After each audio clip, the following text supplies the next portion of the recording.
여러분 안녕하십니까? 포항 MBC 뉴스입니다. 오늘 온종일 기압골의 영향으로 하늘빛이 흐리겠습니다. 비구름대는 중부지방에 비를 뿌리고 있는데요. 우리 지역으로는 비의 가능성이 크지는 않지만 한때 약간 빗방울이 떨어질 수 있겠습니다. 안수진 기상캐스터입니다. 오늘 나오실 때는 작은 우산 하나 챙기시는 게 좋겠습니다. 현재 비구름대는 우리 지역에 오기 전에 소멸되고 있는데요. 오늘 비가 내릴 가능성이 크지는 않지만 언제든지 약한 빗방울이 떨어질 수 있어서요. 비에 당황하지 않으시려면 우산 챙기셔야겠습니다. 온종일 하늘빛이 흐린 가운데 낮 최고 기온 16도까지 치솟겠습니다. 평년 수준을 크게 웃돌면서 큰 추위 없겠습니다. 내일 동해상으로는 바람이 매우 강하게 불겠습니다. 자세한 지역별 날씨 알아보겠습니다. 오늘 하늘 표정 흐리겠습니다. 낮 최고 기온 울진과 경주가 16도, 영덕과 포항이 15도입니다. 울릉도와 독도의 하늘빛도 흐리겠습니다. 낮 기온 울릉도와 독도 15도입니다. 동해상으로도 흐리고 곳곳에 빗방울이 떨어질 가능성이 있는 가운데 바다의 물결 동해 중부 해상에서 최고 3m, 동해 남부 해상에서 최고 2.5m까지 일겠습니다. 내일은 온종일 곳곳에 비가 내리겠고요. 이 비가 그친 목요일부터는 기온이 평년 수준을 되찾겠습니다. 날씨였습니다. 경주 지역 비정규직 여성 노동자 80% 이상이 월 평균 급여가 200만 원 이하인 것으로 조사됐습니다. 불규칙한 고용과 근로조건 악화 때문으로 지역 여건에 맞는 안정적인 일자리 마련과 근로조건 개선 등이 시급한 것으로 나타났습니다. 임재국 기자가 보도합니다. 경주 여성노동자회가 고용노동부의 공모사업으로 지난 3월부터 10개월 동안 관광과 숙박업 종사자 등 여성 노동자 288명을 대상으로 노동 실태를 조사했습니다.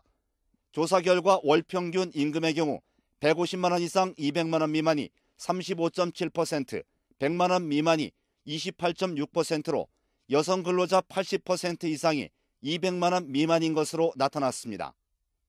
고용 형태는 비정규직이 53.5%로 가장 많았고 시간제가 29.4%로 불규칙한 고용이 많았습니다. 고용 여건이 좋지 않은데 근로 조건도 열악했습니다. 입사할 때 근로계약서를 작성하지 않은 경우가 41.4%로 높게 나타났고 4대 보험 가입률이 절반 이하였으며 야간이나 휴일에 근무수당을 받지 못한 경우도 23.8%에 달했습니다. 관광 서비스 업종 여기에서 이제 불안정 노동들이 계속 발생하다 보니까 그러다 보니까 노동 조건들이 이제 보장되지 못하고 그리고 이러한 노동 조건들이 보장되지 못한 노동자들이 이제 뭐 상담을 받거나 이랬을 때 전혀 구제를 받을 수 없는 좀 상황들이 많이 특성들이 드러났습니다. 근로조건 개선 시 가장 중요한 사항으로는 임금 인상이 57.5%로 가장 높았고 인력 충원과 노동시간 단축 등의 순이었습니다. 지역사회가 개선해야 할 노동 조건 중에 일자리 소개와 취업 지원이 가장 많았고 근로기준법 위반 신고센터 운영과 직업훈련 등이 포함됐습니다. 경주 차원의 비정규직이나 여성분들을 위한 제도적인 개선 또 제도적인 시스템을 만들어서 지원 방안을 마련하는 것을 경주 여성노동자회는 이번에 나온 결과를 바탕으로 고용노동부와 경주시에 노동정책 개선과 조례 제정 등 구체적인 정책 제안에 나설 예정입니다. MBC 뉴스 임재욱입니다. 포항시의회 예산결산특별위원회 정혜종 위원장 등 11명의 의원들이 내년도 예산안 심사를 시작했습니다. 포항시의 내년도 예산안의 총 규모는 올해보다 1,700억 원 증가한 2조 2,355억 원입니다. 정혜종 예결특위 위원장은 일회성 행사 경비와 실적 없는 사업은 과감히 삭감하겠다고 밝혔고 오늘 19일 예결특위 개수 조정을 거쳐 20일 본회의에서 최종 확정됩니다. 대구지법 포항지원 형사 2단독 권준범 판사는 포스코 조명공사 입찰방해 혐의로 기소된 A업체 대표 65살 이모 씨에 대해 벌금 300만 원을 선고했다고 밝혔습니다. 이 씨는 2016년 10월 포스코 조명공사 입찰에서 공사 자격 평가 항목 중 직업 전문성 항목을 만점받고자 타인의 국가기술 자격증을 빌린 뒤 입찰에 참여해 공정성을 해친 혐의로 기소됐습니다. 당시 A업체는 이런 행위로 입찰 업체 중 1위에 올라 조명공사를 낙찰받았습니다. 내년 4월 15일 제21대 국회의원 총선거가 오늘 예비 후보자 등록을 시작으로 120일간의 열전에 들어갑니다. 예비 후보자는 선거사무소를 설치할 수 있고 명함 배부, 홍보물 발송, 어깨띠 착용, 전화 이용 등을 통한 선거 운동이 가능합니다. 한편 당선 무효형이 확정된 선거구의 재보궐선거도 총선과 동시에 치러지는데 경북도의회 포항 6선거구와 포항시의회 마선거구, 울진군의회 다선거구에서 재보궐선거가 실시됩니다.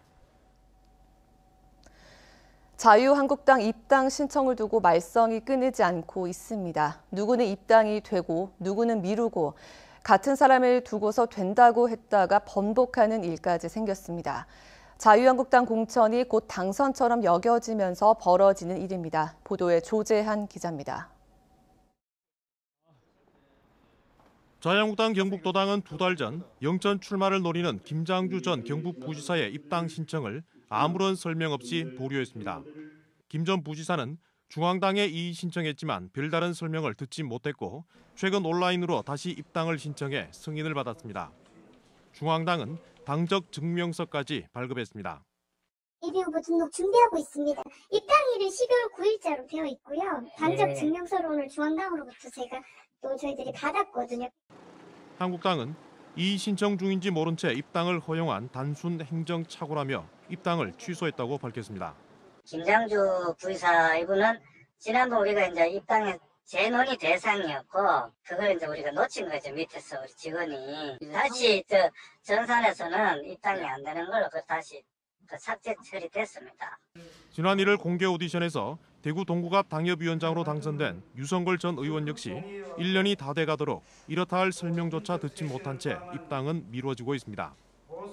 영천과 동구갑 두 곳 모두 한국당 소속 현역 의원이 있는 지역입니다. 인적 쇄신을 외치며 공개 오디션을 하고 정치 신인을 발굴하겠다고 하지만 출발선에 서는 것부터 불공정 시비가 끊이지 않고 있습니다. MBC 뉴스 조재환입니다. 동국대학교 경주 캠퍼스는 2020 학년도 정시 모집에서 415명을 예체능 계열을 제외하고 모두 수능 100%로 선발한다고 밝혔습니다. 가군에서는 불교문화대학과 인문대학 등을, 다군에서는 사회대학과 상경대학 지원자를 모집합니다. 동국대학교 경주 캠퍼스는 서울 캠퍼스로 전과할 수 있는 캠퍼스 간 이동 제도와 1년 동안 서울 캠퍼스에서 학점 취득이 가능한 캠퍼스 간 학점 교류 제도 등이 장점이라고 밝혔습니다. 울진군은 국비 등 127억 원을 들여 평해읍 거일리와 적산리 일대 하수관로 정비 사업을 마치고 내년부터 가동합니다. 마을에서 발생하는 하수는 14km 떨어진 평해 공공하수처리장까지 보내 처리하게 돼 연안해역 수질 개선에 도움이 될 전망입니다. 울진군은 또 국비 등 103억 원을 들여 북면 상당리와 하당리 일원의 마을 하수도 사업도 추진합니다. 사흘 전 상주 영천 고속도로에서 연쇄 추돌 사고가 나 39명의 사상자가 발생했었죠. 도로 위에 낀 살얼음 블랙아이스가 원인으로 지목됐는데요. 관리 책임이 있는 민자도로 회사에서 사고 지점에 충분한 염화칼슘을 뿌렸는지 등 사고 원인과 책임 소재를 파악하기 위한 본격적인 수사가 시작됐습니다. 보도에 박재형 기자입니다. 사고 현장 바로 앞에서 미끄러지는 화물차. 속도를 줄이고 브레이크를 밟아도 속수무책입니다. 차량 10여 대가 잇따라 추돌해 고속도로는 순식간에 시뻘건 불길에 휩싸입니다. 지난 14일 새벽 4시 40분쯤 상주 영천 고속도로 양방향에서 차량 50여 대가 연쇄 추돌하면서 7명이 숨지고 32명이 다쳤습니다. 경찰과 도로교통공단 등 20여 명의 합동조사단은 현장 조사에 나섰습니다.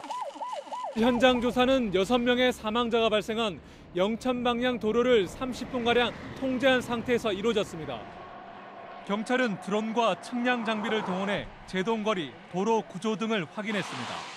특히 사고 지점이 종일 그늘져 있는 내리막 커브길인 만큼 관리 주체인 민자도로회사가 염화칼슘을 뿌렸는지 관리 매뉴얼은 제대로 지켰는지 등을 수사하고 있습니다. 회사에 우선 과실이 있는지 이 부분에 대해서는 과학수사계하고 과수계하고 그 지방청 광수대하고 그리고 군의경찰서가 합동으로 수사를 하고 있는 걸로 알고 있습니다. 거듭된 취재 요청에도 민자도로회사 측은 무대응으로 일관했습니다. 회의 중이셔서 아마 전달 받으셔도 아마 통화가 좀 힘드실 수도 있을 것 같거든요. 도로교통공단은 사고 재현을 통해 원인을 밝힐 예정인데 워낙 대형 사고이다 보니 결과가 나오기까지 한 달 이상 걸릴 것으로 보입니다. MBC 뉴스 박재영입니다. 어제 오후 3시쯤 간포 앞바다에서 수천여 마리의 돌고래떼가 출현해 관심을 모으고 있습니다. 경주시는 어제 해양복합행정선인 문무대왕호를 출항시켜 해양 순찰을 하던 중 간포항 1, 2마일 해상에서 돌고래떼를 발견했다고 밝혔습니다. 국립수산과학원 고래연구센터 김현우 박사는 참 돌고래의 경우 주로 간포와 구룡포 연안에 발견되며 동해 연안의 멸치와 오징어 등 먹잇감이 풍부해 참 돌고래 출현이 이어진다고 설명했습니다. 경북도정 전반에 대한 최고 자문기구인 경상북도 정책자문위원회 전체 회의가 어제 도청에서 열렸습니다. 이 자리에선 지능형, 참여형 스마트 관광 플랫폼 구축과 문화예술인 지원 온라인 시스템 구축, 한옥마을 활성화 전략 등 다양한 의견이 쏟아졌습니다. 경북도 정책자문위원회는 기업인과 교수, 농업인 등 142명으로 구성되어 있습니다. 다음 달 최종 후보지 선정을 앞둔 통합 신공항 사업은 대구시와 국방부가 주도하고 있습니다. 이 때문에 그동안 공항 계획은 주로 공항 이전에 초점이 맞춰져 있는데요. 최근 경상북도가 연간 이용객 1,000만 명 규모의 중동부 관문공항이라는 자체 신공항 전략을 마련했습니다. 홍석준 기자입니다. 한국항공대학교가 수행한 연구 용역은 통합 신공항의 미래상을 크게 4가지 방향에서 제시했습니다. 먼저 내륙의 섬 대구 경북을 글로벌과 연결하는 허브로서 한중일 세 나라와 동남아를 바탕으로 2050년 이용객 목표를 지금 대구공항의 2배인 1,000만 명으로 제시했습니다. 국내 수요면에선 대구 경북을 넘어 충청과 강원까지 아우르는 중동부 관문공항으로 규정했고 전자, 부품 등 지역산업의 특성을 반영한 물류공항의 기능도 추가됐습니다. 전자든지 자동차든지 첨단 산업이기 때문에 이 항공운송에 상당히 적합한 산업들입니다. 글로벌 공급망을 잘 지원해줌을 통해서 그러한 배후 지역의 산업들이 경쟁력을 가지고 이를 위해 활주로 길이를 지금 대구공항보다 400m 이상 긴 3,200m로 늘리고 계류장은 4배, 터미널은 2.5배 이상 키울 것을 제안했습니다. 다만 공항의 구체적 입지가 전제될 수밖에 없는 배후 도시 등 공항 주변 마스터 플랜과 구체적인 시설 배치는 의성 군의관 유치 경쟁과 국토부의 반대로 공개되지 않았습니다. 광역교통망까지 만들어야 된다. 거시적으로 이 정도 나와 있습니다. 조금 더 구체적인 용역을 내년도에 다시 한번 발주해서 그동안 대구시와 국방부가 주도하던 통합 신공항 추진 사업에 경상북도의 전략과 입장이 새로 추가되면서 내년 1월 최종 후보지 선정 이후 공항 전략을 둘러싼 수싸움이 더욱 치열하게 전개될 것으로 보입니다. MBC 뉴스 홍석준입니다.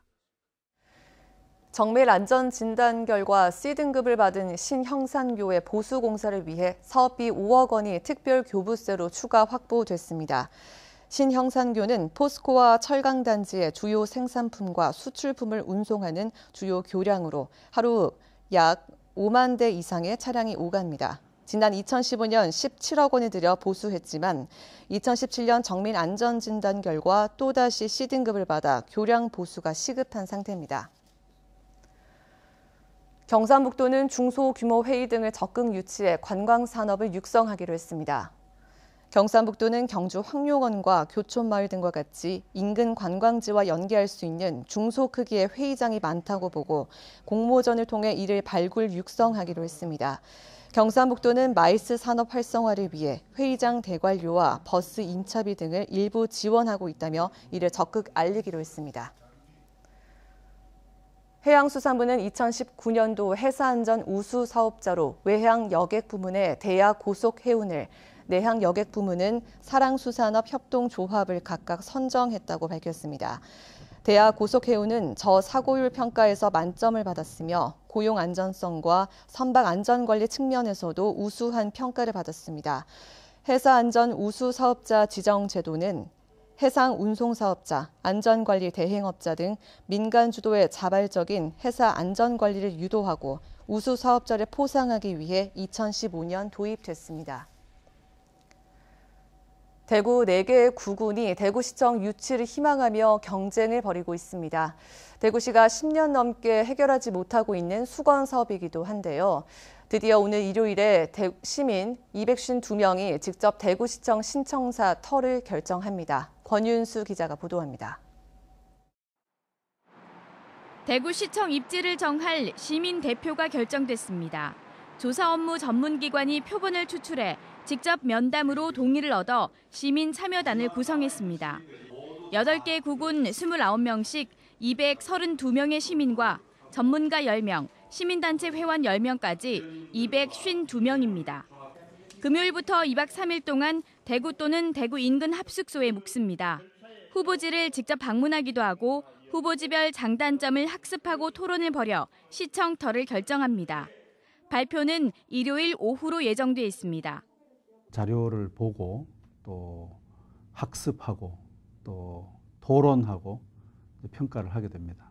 그 평가 결과 최고점을 얻은 지역이 신청사 입지로 결정하게 됩니다. 대구시청이 옮겨오기를 원하는 곳은 중구와 북구, 달서구, 달성군. 중구는 지금 위치 그대로를, 북구는 옛 경북도청 자리, 달서구는 옛 두류 정수장 터, 달성구는 화원읍의 한국토지주택공사 분양 홍보관 터를 밀고 있습니다. 4개의 구군이 어떤 장점을 내세우고 있는지는 대구시청 인터넷 홈페이지를 통해 공개합니다. 2025년도에 오랜 수건 사업이었던 신청사가 시민들이 함께 사용하는 대구의 랜드마크로 준공될 수 있도록 모든 지혜와 역량을 모아나가겠습니다. 2022년에 공사를 시작해서 2025년이면 새 시청 건물을 준공합니다. 250만 명을 대표하는 약 250명의 시민이 시청 터를 결정하는 순간이 다가옵니다. 이른바 수기형 민주주의 방식이 갈등을 해결하는 새로운 대안으로 떠오를 수 있을지 주목됩니다. MBC 뉴스 권윤수입니다. 경주시가 지난해 10월부터 석 달 동안 이동형 측정 차량을 이용해 23개 읍면동 전체 아스팔트 포장도로에 방사선을 측정한 결과 전국 자연 방사선 약률 이하로 나타났다고 밝혔습니다. 또 외동과 강동 지역 기업체 가운데 방사선 투과 검사가 인가된 20여 개 지역에 대한 방사선 감시 결과도 특이점이 발견되지 않았습니다.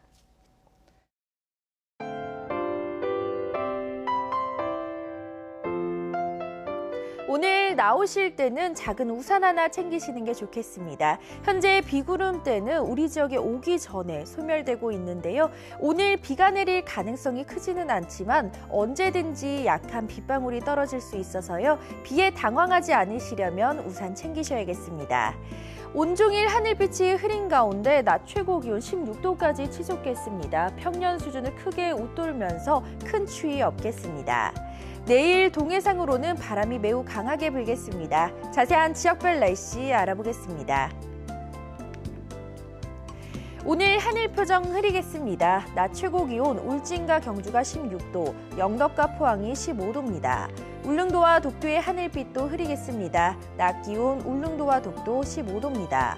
동해상으로도 흐리고 곳곳에 빗방울이 떨어질 가능성이 있는 가운데 바다의 물결 동해 중부 해상에서 최고 3m, 동해 남부 해상에서 최고 2.5m까지 일겠습니다. 내일은 온종일 곳곳에 비가 내리겠고요. 이 비가 그친 목요일부터는 기온이 평년 수준을 되찾겠습니다. 날씨였습니다. 이상으로 포항 MBC 뉴스를 마칩니다. 여러분 고맙습니다.